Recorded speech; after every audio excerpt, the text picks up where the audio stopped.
প্ৰিয় দৰ্শক, আপুনি যদি তুলা ৰাশি হয় তেনেহ'লে এই ভিডিঅ'টো আপোনাৰ বাবে, কেৱল আপোনাৰ বাবে। হয়, এই 2026 চনটো চাওঁতে 4টা মাহ পাৰ হ'লাহি। এই মে' মাহটোত আপোনাৰ জীৱনটোত পৰিৱৰ্তন হ'বনে? ফেমিলিৰ পৰা সুখ শান্তি পাবনে? কিমান ফেমিলিৰ কাৰণে কৰিব?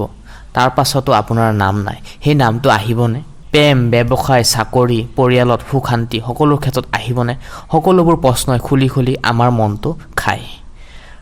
সেয়েহে যেনেকৈ ৰ'দ দিলে বৰষুণ আহে, ঠিক তেনেকৈ দুখবোৰ পাৰ হ'লেও এদিন সুখ আহিব। ধৈৰ্য ৰাখক, কেৱল ধৈৰ্য ৰাখক।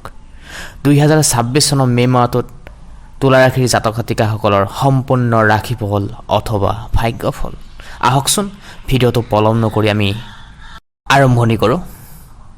আমাৰ 50,000 ফেমিলি মেম্বাৰ হ'বলৈ গৈ আছে। আপুনি যদি চেনেলটি ছাবস্ক্ৰাইব কৰা নাই, ভিডিঅ'টো ভাল লাগিলে ছাবস্ক্ৰাইব কৰি দিব। ধন্যবাদ। জীৱনটোৱে এই ভিডিঅ'টোৱে আপোনালোকৰ জীৱন কিছুমান ক্ষেত্ৰত সলনি কৰি দিব পাৰে।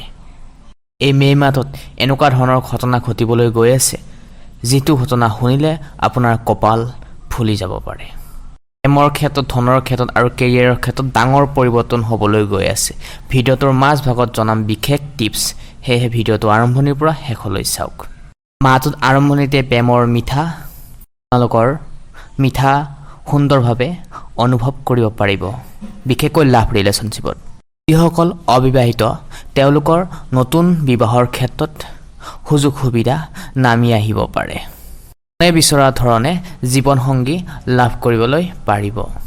কিন্তু প্ৰিয় দৰ্শক, 11 মে'ৰ পাছত আপোনালোকে কিছুমান ক্ষেত্ৰত সাৱধান হৈ চলিব লাগিব। হঠাৎ খঙে, হঠাৎ কিছুমান ডিচিশ্যনে আপোনাৰ জীৱনটো বেলেগ এটা গতিত লৈ যাব পাৰে। মোৰ ক্ষেত্ৰত অপ্ৰয়োজনীয় ভুল বুজাবুজি হ'ব পাৰে। প্ৰিয় দৰ্শক, এই 11 মে' তাৰিখৰ পাছৰ পৰাই আপোনালোকৰ মনত যিটো অহংকাৰ ভাৱ থাকিব সেইটো এৰাই চলিবলৈ চেষ্টা কৰিব। প্ৰত্যেকজন মানুহৰ মাজতে অহংকাৰ, ইগৰ কাৰণে সম্পৰ্ক, ফেমিলি, কেৰিয়াৰ, কৰ্মৰ ক্ষেত্ৰত আমি পিছ পৰি যোৱা দেখা যায়। সেয়েহে প্ৰিয় দৰ্শক, ভুল হ'লে ক্ষমা কৰি দিব। কিন্তু প্ৰত্যেকজন মানুহৰ মনৰ মাজতে কম বেছি পৰিমাণে ইগ' থাকে, অহংকাৰ থাকে। সেই অহংকাৰটো আমি এৰাই চলিবলৈ চেষ্টা কৰিব লাগিব। চেষ্টা কৰিলে সকলো কামেই পচিবল হয়। বিশেষকৈ ইয়াৰ সলিউশ্যন হৈছে ভগৱান মন্দিৰত গৈ ভগৱানৰ ওচৰত হাতযোৰ কৰি প্ৰণাম কৰক। তেনেহ'লে চাব আপোনাৰ মনত এই অহংকাৰ ভাৱবোৰ লাহে লাহে আঁতৰিব ধৰিব। মাহটোৰ শেষৰ ফালে, এই মে' মাহটোৰ শেষৰ ফালে এটা মজবুত হ'ব। কিন্তু এনে কৰিলে এই অহংকাৰ ভাৱবোৰ এৰাই দিব। এনে কৰিলে প্ৰেমৰ সম্পৰ্ক আৰু এটা মজবুত হৈ পৰিব। মাজত লাহে লাহে কেৰিয়াৰৰ ক্ষেত্ৰত উন্নতি কৰিবলৈ পাৰিব। আপুনি নতুন চাকৰিৰ সুযোগ লাভ কৰিবলৈ পাৰিব। কৰ্ম কৰি যাক, ফল অট'মেটিক আছে। সকলে চাকৰি কৰি আছে, বিজনেছ কৰি আছে, তেওঁলোকৰ প্ৰমোচনৰ সম্ভাৱনা দেখিবলৈ পাব পাৰে। কেৰিয়াৰৰ ক্ষেত্ৰত, কৰ্মৰ ক্ষেত্ৰত 11 মে'ৰ পাছত আপোনালোকৰ মনৰ মাজত আত্মবিশ্বাস বৃদ্ধি পাবলৈ ধৰিব। এইখিনিতে জনাওঁ যে আপোনাৰ ৰাশি অনুযায়ী জন্মৰ পৰা মৃত্যুলৈ সম্পূৰ্ণ জীৱন বিশ্লেষণ আমি ইতিমধ্যে আমাৰ ইউটিউব চেনেল প্লেলিষ্ট বনাই থৈছোঁ, তাতে গৈ আপোনালোকে চাব পাৰে। মনত আত্মবিশ্বাস ৰাখিব। আত্মবিশ্বাসেই মূল মন্ত্ৰ হৈছে ছাকচেছ।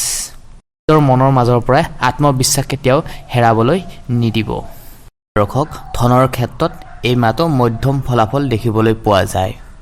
মাহটো আৰম্ভণিতেই ধনৰ বৃদ্ধি পাব, কিন্তু মাজত আপোনালোকৰ মে' মাহটোৰ মাজভাগত আপোনালোকৰ খৰচ বৃদ্ধি পাব। ঘৰত শুভ অনুষ্ঠান কৰাও দেখা পোৱা যাব পাৰে। প্ৰিয় দৰ্শক, এই মাহটোত বিশেষকৈ লোন নোলোৱাটোৱে উচিত হ'ব আপোনাৰ কাৰণে। অলপ ৰখি দিয়ক, 2-1 টকা পইচা গোটাই কেনে 2 দিন দেৰিকৈ কৰক। কিন্তু এই মাহটোত লোন নল'ব। যিটো হাতত আপোনালোকৰ ধন আছে, ঘৰত টকা পইচা আছে, সেইখিনি ক্ষেত্ৰত যিকোনো ক্ষেত্ৰত খৰচ কৰাৰ ক্ষেত্ৰত সাৱধান অৱলম্বন কৰিব। আপুনি মাহটোৰ শেষৰ ফালে কেনেকৈ পইচা গোটাব পাৰে সেইটোৰ ওপৰত গুৰুত্ব দিব লাগিব। স্বাস্থ্যৰ ক্ষেত্ৰৰ ফালে চাবলৈ গ'লে এই মাহটোত কিছুমান এলেহুৱা ভাৱ আহিব পাৰে, টোপনিৰ ভাৱ আহিব পাৰে। সেয়েহে স্বাস্থ্যৰ ক্ষেত্ৰত য়োগা আৰু এক্সাৰচাইজ কৰাটো খুবেই অত্যন্ত জৰুৰী আপোনাৰ কাৰণে। নিয়মিতভাৱে ব্যায়াম এক্সাৰচাইজ কৰক। মাহটোৰ শেষৰ ফালে স্বাস্থ্য কিছু উন্নতি হোৱাৰো সম্ভাৱনা আছে। পৰিয়াল ফেমিলিৰ মাজত অধিক সম্পৰ্ক ভাল হৈ পৰিব আগতকৈ নতুন নতুন মানুহৰ সৈতে চিনাকি হ'ব পাৰিব সামাজিক ক্ষেত্ৰত শুভ ফল পাব ৰাজহুৱা ক্ষেত্ৰৰ ফালৰ পৰা অত্যন্ত সুখবৰ আহিব তুলা ৰাশিৰ জাতক জাতিকাসকলৰ এই মে মাহত সুখ শান্তি ভৰি পৰা দেখা যাব মাহৰ আৰম্ভণিতে প্ৰেম বিবাহৰ কাৰণে ৰৈ থকা লোকসকলৰ কাৰণে উন্নতিৰ যোগ দেখিবলৈ পোৱা গৈছে মাহটোৰ শেষ ফালে কিন্তু অলপ কষ্ট হ'ব পাৰে মাহটোৰ শেষৰ ফালে নতুন প্ৰেমৰ আৰম্ভণি হোৱাৰো সম্ভাৱনা দেখিবলৈ পোৱা যাব পাৰে মূল কথাই হৈছে ধৈৰ্য ধৰিব লাগিব আমি আমাৰ জীৱনটোত কেৰিয়াৰৰ ক্ষেত্ৰত যিসকল ব্যক্তি নিবনুৱা হয় তেওঁলোকৰ কাৰণে এই মে মাহটোত বিশেষভাৱে সুযোগ সুবিধা নামি আহিব পাৰে উন্নতি হ'ব আপোনাৰ কিন্তু সকলো বস্তুৱে লাহে লাহে হ'ব ধৈৰ্য ধৰক মাহটোৰ আৰম্ভণিতে লাভ হোৱাৰ সম্ভাৱনা আছে কিন্তু প্ৰিয় দৰ্শক এই সময়তে খৰচৰ মাত্ৰাও বৃদ্ধি পোৱাৰ সম্ভাৱনা আছে নিয়মিতভাৱে আপোনালোকে অৰ্থৰ খৰচ কৰাৰ ক্ষেত্ৰত সতৰ্ক হ'ব লাগিব পৰিয়ালৰ লগত থাকোঁতে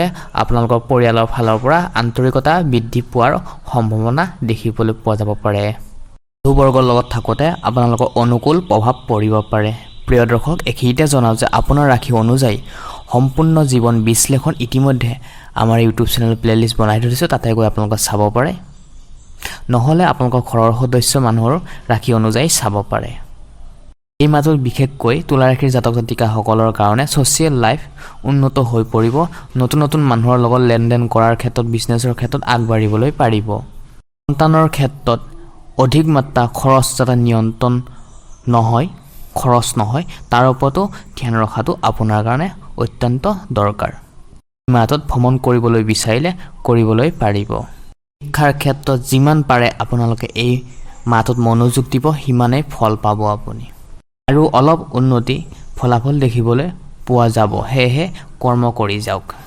ৰাজনীতিকৰ ক্ষেত্ৰত শুভ ফল পোৱাৰো সম্ভাৱনা আছে যদি আপোনালোকে ভাবি আছে ঘৰত মূল্যৱান সা সম্পত্তি কিনিবলৈ তেনেহ'লে এই মাহটোত শুভ কিনিব পাৰে ৰৈ থকা ধন লাভ কৰিবলৈ পাৰিব বিশেষকৈ যান বাহনৰ লগত জড়িত লোকসকলে এই মাহটো শুভ কিন্তু চাকৰিয়ালসকলৰ কাৰণে কৰ্মব্যস্ততা যদি বৃদ্ধি পাব যদিও ঘৰৰ মানুহৰ লগতো সময় অতিবাহিত কৰিবলৈ পাৰিব এই মাহটোত মেঘ ৰাশিৰ জাতক জাতিকাসকলৰ ঘৰুৱাৰ ক্ষেত্ৰত অনুকূল প্ৰভাৱ দেখা যায় অচিনাকি ব্যক্তিৰ পৰা আপোনালোকে অতি সোনকালে সহায় সহযোগিতা লাভ কৰিবলৈ পাৰিব তুলা ৰাশিৰ জাতক জাতিকা পুৰুষ মহিলা প্ৰিয় দৰ্শক বিশেষকৈ বহাগ মাহটোত যদি আপোনালোকে গৰুক ৰুটি কল মনে মনে খুৱাব পাৰে তেনেহ'লে 17 কোটিৰ পাপৰ মূল্য আপোনালোকৰ হ্ৰাস পায় ভাগ্যত আপোনালোকৰ সকলো ফালৰ পৰা সহায় পাব